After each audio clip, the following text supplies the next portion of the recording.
ओम नमो भगवते वासुदेवाय। नमस्कार दोस्तों, स्वागत है आप सभी का हमारे चैनल भक्ति ज्ञान में। दोस्तों, आज मैं आपको श्रीमद् भागवत महापुराण की कथा सुना रहा हूँ। आप सभी भक्तजन इस कथा को श्रद्धा पूर्वक मन लगाकर सुने। भगवान श्री कृष्ण आप सभी की मनोकामना पूर्ण करेंगे और आप सभी के कष्टों को हर लेंगे।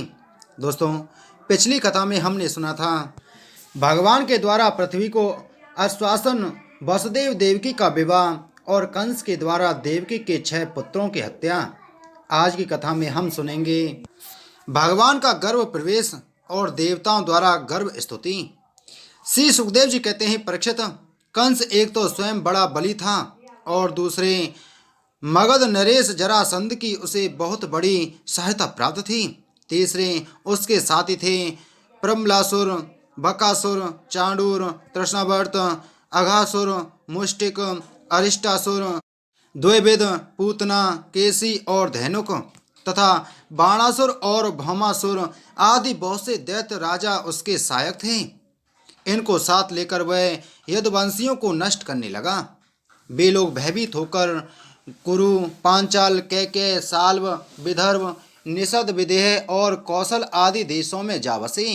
कुछ लोग ऊपर ऊपर से उसके मन के अनुसार काम करते हुए उसकी सेवा में लगे रहे। जब कंस ने एक एक करके देवकी के 6 बालक मार डाले, तब देवकी के 7वें गर्भ में भगवान ने अंश स्वरूप शेष जी, जिन्हें अनंत भी कहते हैं, पधारे।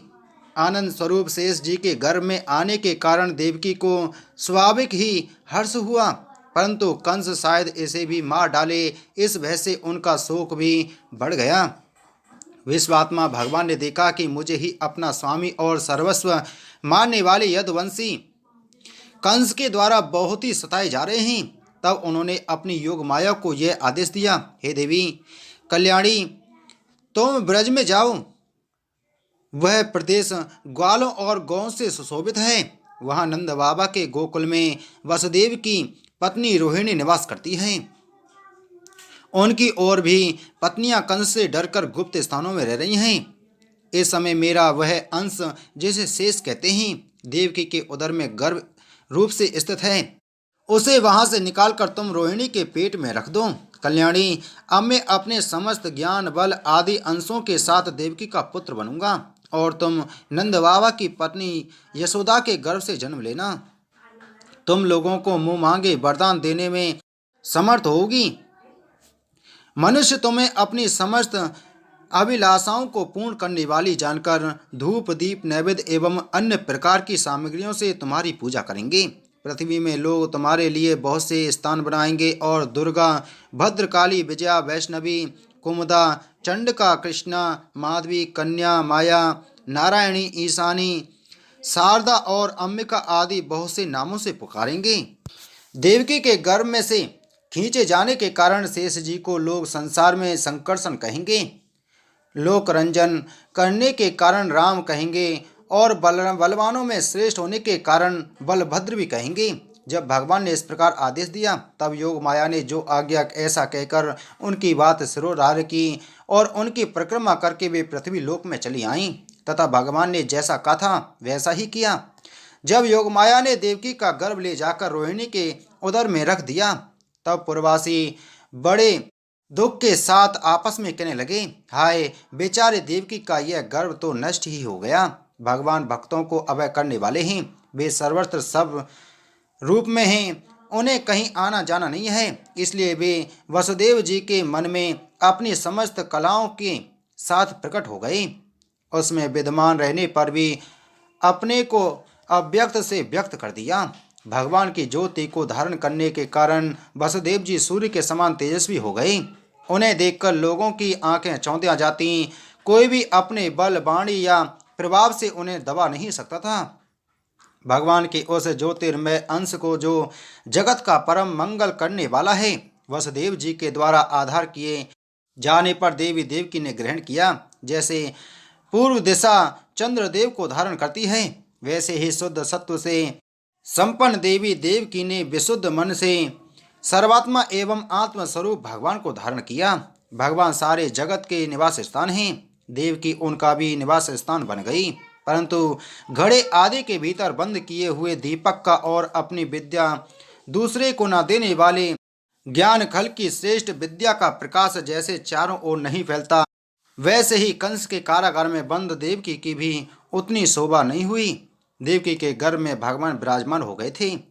उसके मुख पर पवित्र मुस्कान थी और उसके शरीर की कांति से बंद गृह जगमगाने लगा था। जब कंस ने उसे देखा तब वह मन ही मन कहने लगा, अब की बार मेरे प्राणों के ग्राहक विष्णु ने इसके गर्भ में अवश्य ही प्रवेश किया है, क्योंकि इसके पहले देव की कभी ऐसी न थी। अब इस विषय में शीघ्र से शीघ्र मुझे क्या करना चाहिए? देवकी को मारना तो ठीक न होगा, क्योंकि वीर पुरुष सर्वत स्वार्थवश अपने पराक्रम को कलंकित नहीं करते। एक तो यह स्त्री है, दूसरी बहन और तीसरी गर्भवती है। इसको मारने से तो तत्काल ही मेरी कीर्ति, लक्ष्मी और आयु नष्ट हो जाएगी। वह मनुष्य तो जीवित रहने पर भी मरा हुआ है। ये जो अत्यंत क्रूरता का व्यवहार करता है, उसकी मृत्यु के बाद लोग उसे गाली देते हैं। इतना ही नहीं, वह देहाभिमानियों के योग्य घोर नरक में भी अवश्य अवश्य जाता है। यद्यपि कंस देवकी को मार सकता था, किंतु स्वयं ही वह इस अत्यंत क्रूरता के विचार से निवृत्त हो गया। अब भगवान के प्रति दृढ़ वैर भाव का मन में गांठ कर उसके जन्म की प्रतीक्षा करने लगा। वह उठते बैठते, खाते पीते, सोते जागते और चलते फिरते सर्वदा ही श्री कृष्ण के चिंतन में लगा रहता। जहाँ उसकी आंख पड़ती, जहाँ कुछ खटका होता, वहाँ उसे श्री कृष्ण दिख जाते। इस प्रकार उसे सारा जगत ही कृष्णमय, श्री कृष्णमय दिखने लगा। परीक्षित, भगवान शंकर और ब्रह्मा जी कंस के कैद खाने में आए। उनके साथ अपने अनुचरों के सहित समस्त देवता और नारद आदि ऋषि भी थे। वे लोग सुमधुर वचनों से सबकी अभिलाषा पूर्ण करने वाले श्री हरि की इस प्रकार स्तुति करने लगे। प्रभु, आप सत्य संकल्प हैं। सत्य ही आपकी प्राप्ति का श्रेष्ठ साधन है। सृष्टि के पूर्व, प्रलय के पश्चात और संसार की स्थिति के समय, इन असत्य अवस्थाओं में भी आप सत्य हैं। पृथ्वी, जल, तेज, वायु और आकाश, इन 5 दृश्यमान सत्यों के आप ही कारण हैं और उनमें अंतर्यामी रूप से विराजमान भी हैं। आप इस दृश्यमान जगत के परमार्थ स्वरूप हैं। आप ही मधुर वाणी और समदर्शन के प्रवर्तक हैं। भगवान, आप तो बस मत्स्य स्वरूप ही हैं। हम सब आपकी शरण में आए हैं। यह संसार क्या है? एक सनातन वृक्ष।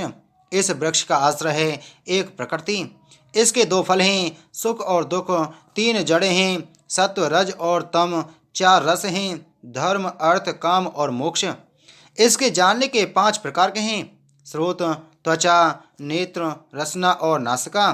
इसके 6 स्वभाव हैं, पैदा होना, रहना, बढ़ना, बदलना, घटना और नष्ट हो जाना। इस वृक्ष की छाल हैं 7 धातुएं, रस, रुधिर, मांस, मेद, अस्थि, मंजा और शुक्र। 8 शाखाएं हैं, 5 महाभूत, मन, बुद्धि और अहंकार। इसमें मुख आदि 9 द्वार खोडर हैं, प्राण, अपान, व्यान, उदान, समान, नाग, कूर्म, कक्रल, देवदत्त और धनंजय। ये 10 प्राण ही इसके 10 पत्ते हैं। इस संसार रूप वृक्ष पर 2 पक्षी हैं, जीव और ईश्वर। इस संसार रूप वृक्ष की उत्पत्ति के आधार एकमात्र आप ही हैं। आप में ही इसका प्रलय होता है और आपके ही अनुग्रह से इसकी रक्षा भी होती है। जिनका चित्त आपकी माया से आवृत हो रहा है, इस सत्य को समझने की शक्ति खो बैठा है। वे ही उत्पत्ति, स्थिति और प्रलय करने वाले ब्रह्म आदि देवताओं को अनेक दिखते हैं। तत्वज्ञानी पुरुष तो सबके रूप में केवल आपका ही दर्शन करते हैं। आप ज्ञान स्वरूप आत्मा हैं। चराचर जगत के कल्याण के लिए ही अनेकों रूप धारण करते हैं। आपके वे रूप विशुद्ध अपाकृत तत्सत्वमय होते हैं और संत पुरुषों को बहुत सुख देते हैं। साथ ही दुष्टों को उनकी दुष्टता का दंड भी देते हैं। उनके लिए अमंगलमय भी होते हैं। कमल के समान कोमल अनुग्रह रूप से भरे हुए नेत्रों वाले प्रभु, कुछ बेले लोग ही आपके समस्त पदार्थों और प्राणियों के आश्रय स्वरूप रूप में पूर्ण एकाग्रता से अपना चित्त लगा पाते हैं और आपके चरण कमल रूपी जहाज का आश्रय लेकर इस संसार सागर को बछड़े के खुर के गड्ढे के समान अनायास ही पार कर जाते हैं। क्यों ना हो, अब तक के संतों ने इसी जहाज से संसार सागर को पार जो किया है। परम प्रकाश स्वरूप परमात्मन आपके भक्तजन सारे जगत के निष्कपट प्रेमी सच्चे हितैषी होते हैं। वे स्वयं तो इस भयंकर और कष्ट से पार करने योग्य संसार सागर को पार कर ही जाते हैं, किंतु औरों के कल्याण के लिए भी वे यहाँ आपके चरण कमलों की नौका स्थापित कर जाते हैं। वास्तव में सत्पुरुषों पर आपकी महान कृपा है। उनके लिए आप अनुग्रह स्वरूप ही हैं। कमल नयन, जो लोग आपके चरण कमलों की शरण नहीं लेते तथा आपके प्रति भक्ति भाव से रहित होने के कारण जिनकी बुद्धि भी शुद्ध नहीं है, वे अपने को झूठ मूठ मुक्त मानते हैं। वास्तव में तो वे बुद्ध ही हैं। वे यदि बड़ी तपस्या और साधना का कष्ट उठाकर किसी प्रकार ऊंचे से ऊंचे पद पर भी पहुंच जाएं, तो भी वहां से नीचे गिर जाते हैं। परंतु भगवान, जो आपके अपने निज जन हैं, जिन्होंने आपके चरणों में अपनी सच्ची प्रीति जोड़ रखी है, वे कभी उन ज्ञानाभिमानियों की भांति अपने साधन मार्ग से गिरते नहीं।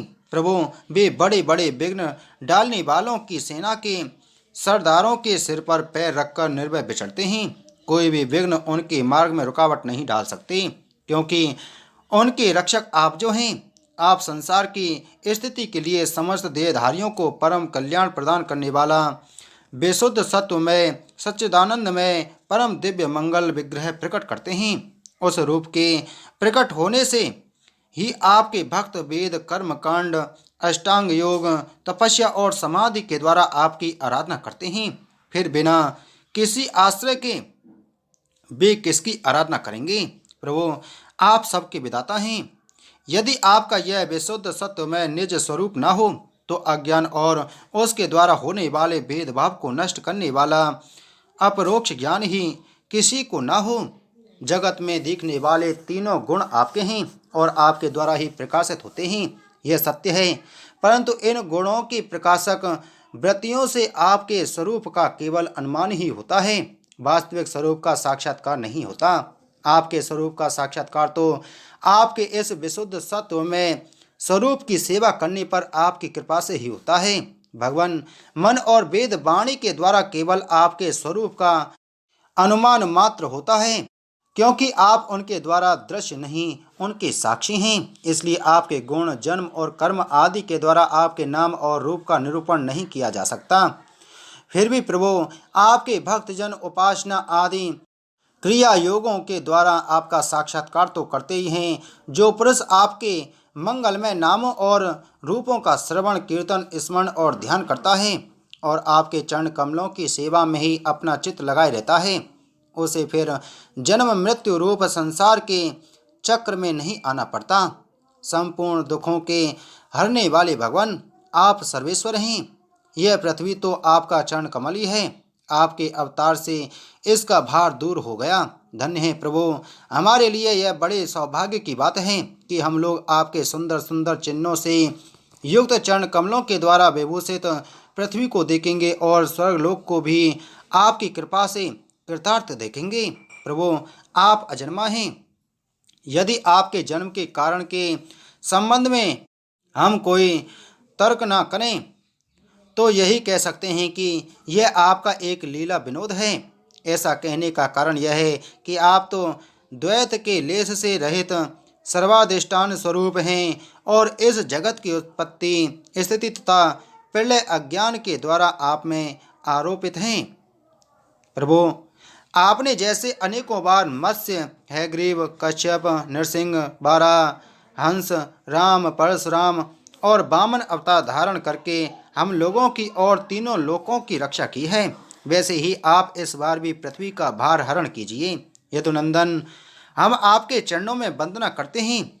देवकी जी को संबोधित करके, माता जी, यह बड़े सौभाग्य की बात है कि आपकी कोख में हम सबका कल्याण करने के लिए स्वयं भगवान पुरुषोत्तम अपने ज्ञान बल आदि अंशों के साथ पधारे हैं।